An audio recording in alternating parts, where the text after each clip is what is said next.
Ladies and gentlemen, I just want to thank you for being here tonight. It's such an honor to me that you people who are so busy with your everyday life would take the time to come out and listen to a talk about the economic impact of the environmental movement and what's happening to us here in America today.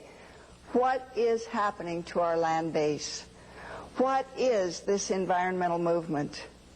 You know, ladies and gentlemen, if we really stop and analyze what's happening to us in this generation, we're going to have to realize that this generation would possibly be deemed as a generation who was losing touch with reality. In time, we may look back and realize that we were the most gullible generation on the face of the earth. Are we a people who are so easily frightened and easily intimidated? What is it about the environmental movement that is capturing the very soul of this nation? You see, what's happening in the environmental movement is that it's beginning to separate man from the land. And unless we're able to mine, mill, or harvest out of the land, we can never receive any new wealth. Isn't it odd that the politicians aren't talking about that? Nobody is telling you, and nobody is telling me day by day, where our land is going and how our land is being locked up. Do you realize that today, as I stand before you, fully 50% of America's land base is in the control of the federal government or the state government? Did we realize that fully 50% of our land base is off limits for us to be able to receive any taxes from, or for us to be able to work the land and not only yield the wealth from the land, but be able to yield a future from the land? You know, it was Edmund Burke who once said that man is seldom disposed to give up his freedoms unless under some pretext of necessity. Well, the politically correct thing to do today is to say that the necessity of the 90s and of the 80s is the new environmental movement. The environmental movement, though, when we look at it very critically, has to be analyzed from this point of view.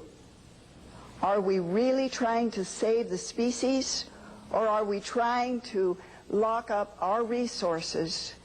And in effect, what we do with those resources is we begin to put those resources in the hands of a few people, thus driving up the prices of minerals and driving up the prices of lumber.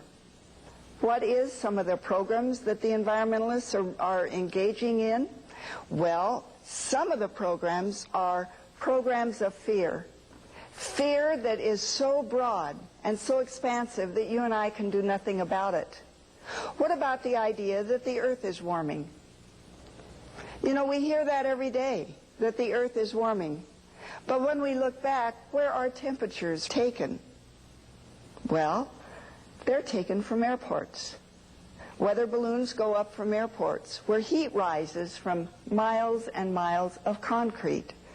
And you see, the satellites that are recording data around the globe will tell us that as today, the earth is not warming. But you see, what the pseudoscientists who have turned into political scientists and lobbying scientists are saying is that these issues are so huge that you and I can do nothing about it. What about the issue of carbon dioxide? You see, we read time and time again that there's a tremendous gaseous effect that has occurred in this nation because of too much carbon dioxide.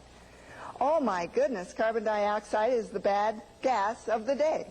That's the new politically correct thing to say. Carbon dioxide, I remember learning about, was something that we breathe out and trees breathe in. I learned that in the 5th grade.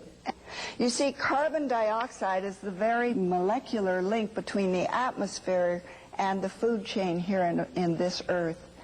We can't have too much carbon dioxide.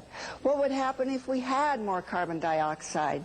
Well, if we had more carbon dioxide than we would today, we'd have far lusher forests and far more foliage on trees.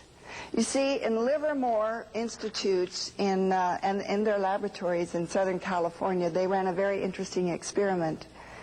They pumped in 50% more carbon dioxide into a controlled room, and it turned out that the trees and the other vegetation yield 300% the amount of fruit that would be normal, and 300% greater foliage, more leaves, healthier leaves.